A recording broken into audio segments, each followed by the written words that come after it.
In the moment, it just felt like, what? Like, is this fun for him? Is this like a test? This is the first time that I'm speaking about it. It's something that I'll never forget. Let's dive into one of the most mind-blowing celebrity mysteries of recent times. The swirling rumors, shocking allegations, and wild conspiracy theories surrounding Sean Diddy Combs. Once celebrated as a hip-hop icon and business mogul, he now finds himself entangled in a storm of scandal and intrigue. But here's where it gets even crazier. What if the real reason Diddy keeps getting denied bail isn't just about witness protection or public safety concerns? What if, hidden beneath the surface, lies a secret escape plan that authorities managed to uncover just in time? Buckle up. This story is filled with twists, turns, and jaw-dropping revelations. The flight was always going to be a tough argument for the government because obviously Combs voluntarily came to New York. He surrendered his passports through his lawyer.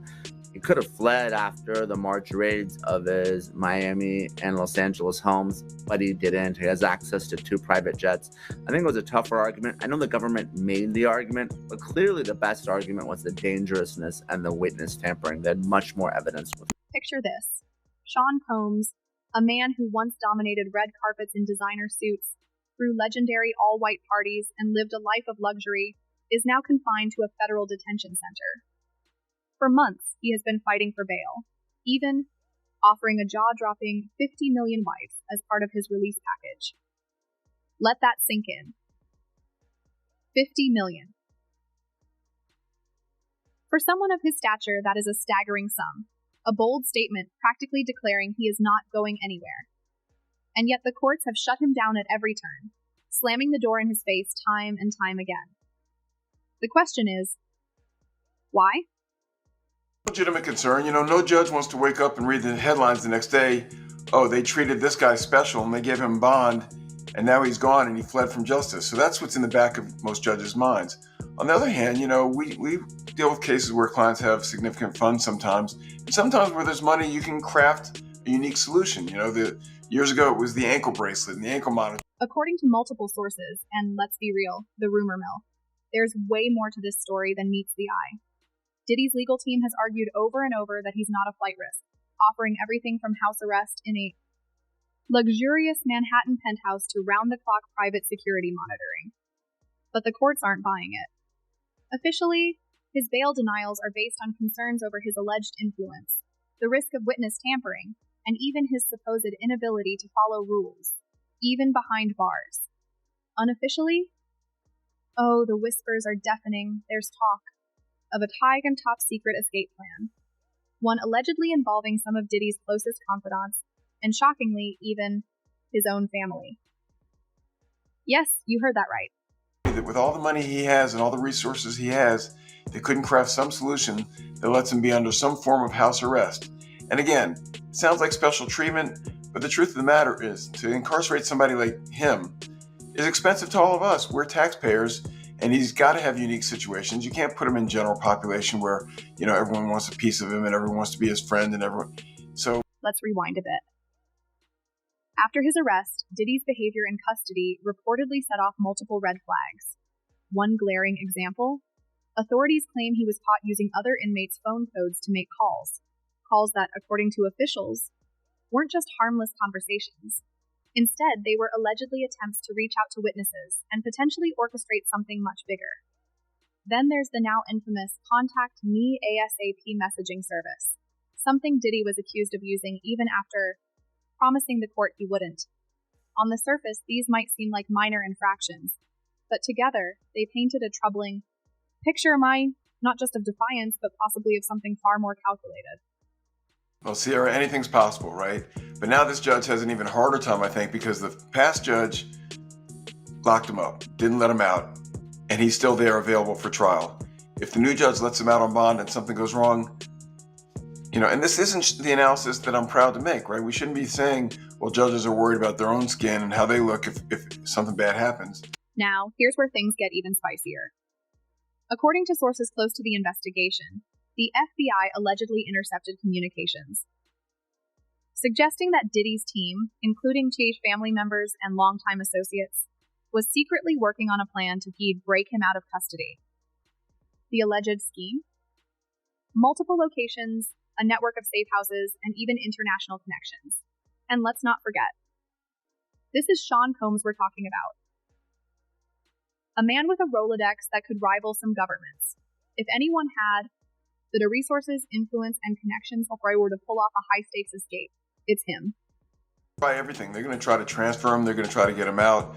You know, in a normal case where it's a high-profile person or a well-funded person, the prosecution and the judge is a little bit more concerned about a wrongful prosecution, because people that are mad that they're being arrested for a crime they didn't commit can turn around and file for malicious prosecution. But how did the authorities catch wind of this alleged plot? According to insiders, it was a mix of surveillance, intercepted messages, and, wait for it, a possible mole within Diddy's inner circle. Imagine the tension. Someone close, enough to know the intricate details of an escape plan, secretly feeding information to the authorities. If true, this would explain why the courts have remained unshakable in their refusal to grant bail. Because let's be real, if the FI even suspected there was truth to these allegations, releasing him, no matter the price tag, wouldn't just be risky, it would be a catastrophic mistake. Every jail is bad, and some jails are worse than others. And the problem, again, is if you move him, why is he getting special treatment? And maybe he's earned special treatment. Maybe what he's done, maybe he's given so much back to his fans and to the world and to charity that maybe there's a way that it plays out in the end. But again, to go into court and say this jail is bad, move him to another jail, is not your first argument. That's sort of the Pied alleged plan wasn't just about sneaking out of the detention center. Oh no, this was reportedly a Pied full-scale operation. Sources claim it involved private jets, decoy vehicles, and an underground network designed to move Diddy to a location where extradition would be nearly impossible. And here's where it gets even wilder. Some reports suggest that certain family members were allegedly handling logistics, while others were prepared to bankroll the entire operation. Whether true or not, the sheer audacity of such a plan has left people completely stunned. they can't move in the general population. And would he be at risk? Sure, he'd be at risk. There's so many people that have nothing to lose, right? They're going to be in jail the rest of their life. They've got nothing to, they want their 15 minutes of fame. They were friends with Diddy, or they hurt Diddy, or they Diddy, or they did. I mean, there's so many, people in jail that this would be their moment. You can't put them there. Plus, and let's not ignore the my timing us of it all. Just as these wild rumors were gaining traction, Diddy's legal team was him aggressively, pushing for his release under house arrest. Coincidence? Some think not. Critics speculate that the house arrest request wasn't just about comfort. It may have been a strategic move to make an escape so far easier. Think about it. A luxurious Upper East Side apartment, outfitted with its security measures handpicked by Diddy himself. Could such a setup double as the perfect launch pad for a high-stakes getaway? It's a theory that's been making the rounds, and it definitely raises eyebrows. But no one wants to be in prison. And you can imagine what happens when you take sort of 40 people, all of whom have been at least charged with crimes, and lock them in a single room for years on end and throw out the key, which is the most trivial things become all that people have left to care about. What makes this even more fascinating is the alleged role of Diddy's own family in the unfolding drama. Rumors suggest that the AFBI is now scrutinizing several of his relatives, digging into their financial activities and communication records. The idea that his own loved ones could be entangled in such a high-stakes operation has sent shockwaves through both the entertainment industry and the public. And if these allegations hold any weight, it wouldn't just be Diddy facing legal trouble. His entire family could be pulled into the storm. Imagine the ripple effect. The very people who have already stood by him through thick and thin, now caught in the illegal crossfire.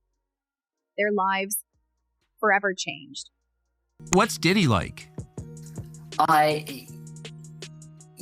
Obviously I've only seen one piece of him, which is, Diddy in prison. And, he's been kind to people in the unit. He's been kind to me. It's a position no one wants to be in. Obviously he doesn't, as you said, it's kind of a soul-crushing place for the world in general. But let's not overlook the FBI's role in this saga. If the rumors about an uncovered escape plan are true, this would be yet another high-profile victory point for the agency. And let's be real, the FBI isn't exactly known for keeping their wins under wraps. Shutting down a celebrity's alleged grand escape attempt? That's the kind of headline-grabbing moment that adds even more drama to an already explosive case. It's the type of story that wouldn't just make waves. It would dominate headlines for the weeks, if not months. What we see are just the people that are around us on the inside, rather than who we are on the outside. These rumors have undeniably shifted public perception. Some fans remain loyal, insisting Diddy is being unfairly targeted, while others are beginning to question everything they once believed about him. If even a fraction of the allegations holds truth, it suggests a man willing to go to extreme lengths to avoid accountability. Whether seen as a victim of a flawed justice system or a mastermind attempting to outmaneuver the law, one thing is clear. The narrative surrounding Sean Combs has changed forever. As this case unfolds, the unanswered questions continue to mount. What did the FBI truly uncover? How deep does this alleged conspiracy reach? And perhaps most critically, how will his legal team respond to the mounting accusations? For now, speculation is all that remains, but one thing is certain. This case is far from over. Some of them are, I think, are thinking like, wow, this is sort of a big opportunity, to meet people they wouldn't otherwise get to meet, which is, it shocked me the first time I heard that. Right? It makes sense from their perspective, but boy, is that not how I think about prison. As Diddy fights for freedom, he's stuck in Brooklyn's Metropolitan Detention Center, a far cry from the mansions and yachts he once enjoyed. The cold hum of fluorescent lights, an 8x10 cell, and harsh conditions paint a stark contrast to his past life. But is this just the prison system at work, or a calculated strategy to break him down? Some speculate authorities want to push him toward a cooperation. Intentional or not, his reality behind bars has become a story of its own. So, what's life really like for Diddy inside MDC? And could this be the authorities' ace up their sleeve? Let's dive in. That's where Diddy has been for months now, but last week he was taken to the hospital. According to reports from the New York Post, Diddy was transported from MDC in the cover of darkness at about 10 p.m. on January 30th. He was taken to a Brooklyn hospital for an MRI after reporting issues with his... From the moment Diddy entered the Metropolitan Detention Center, his reality shifted to one completely at odds with the life he had known for decades. Each morning begins on a steel bed with a mattress barely thicker than a magazine. No silk, sheets, no designer robes, only the harsh reality of prison-issued clothing. His cell, a stark 8x10 feet, offers no comfort. The cold white walls reflect nothing but confinement, and even the most basic luxury, a pillow, is absent. A man who once had the means to charter private islands now sleeps without the simplest comfort. That detail lingers, doesn't it? So apparently Diddy's knee has been bothering him recently, so he reported it. At some point, it was decided that he needed medical care outside of the jail, so he was taken to a Brooklyn. The Metropolitan Detention Center is known for more than just its lack of comfort. Over the years, it has gained a reputation as one of the most chaotic and under-resourced facilities in the system. Critics describe it as overcrowded, plagued by violence, and severely lacking in basic necessities. One former inmate famously called it hell on earth, and for someone like Diddy, who has lived so publicly and extravagantly, the experience must feel like being thrown into another world, entirely. So again, after that initial review of his current medical situation during his physical, and then there's follow-up to that process if there's something found, immediately. But, you have to understand, daily there are medical staff walking through the units, doing what we call sit call and asking inmates, are they okay? And then you have folks that are walking around. Diddy is no ordinary inmate. He is a global cultural icon, yet that status offers no protection from the harsh realities of the facility. In some ways, it may even make things more difficult. Reports suggest he is being held in a special unit, designed to separate high-profile detainees from the general population. At first glance, this might seem like a safer option, but the isolation brings its own challenges. Confinement in an even more restricted space, minimal interaction, and no escape from the monotony create a different kind of struggle. If the general prison conditions are difficult, this level of isolation becomes its own form of psychological pressure. Well, I mean, inmates have procedures all the time. I mean, you have folks there with cancer, you have folks there with, serious other chronic diseases. And sometimes it does require individuals to have surgery even while they're on pretrial status. Adding to the intrigue are Diddy's reported interactions with other high-profile inmates. One of them is Sam Bankman-Fried, the disgraced cryptocurrency mogul also held at the Metropolitan Detention Center. In a rare interview, Bankman-Fried described Diddy as kind and approachable, saying he had always been respectful toward him. This paints a picture of a man trying to hold on to a piece of his old persona, even in the harshest conditions. However, kindness should not be mistaken for contentment. Behind the scenes, reports suggest Diddy is struggling to adapt to the stark reality of his new life. I've had a lot of time to reflect on how to communicate. And in retrospect, I think I was not effective at communicating, especially when the crisis first hit. And, in the months thereafter, I made a mistake I often make. I get swept up in details and forget to communicate the bigger picture. The challenges of incarceration go beyond the physical. The mental strain, especially in a place like the Metropolitan Detention Center, is overwhelming.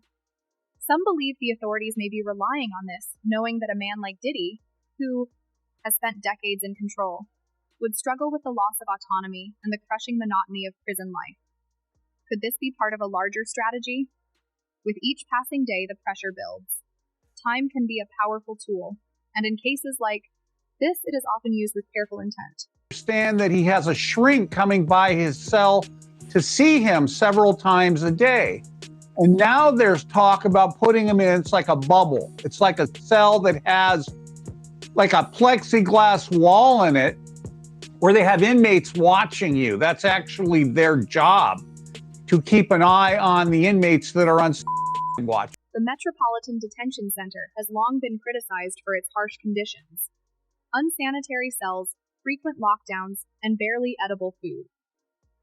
Reports of maggot-infested meals paint a grim picture, a stark contrast to the gourmet lifestyle Diddy once enjoyed.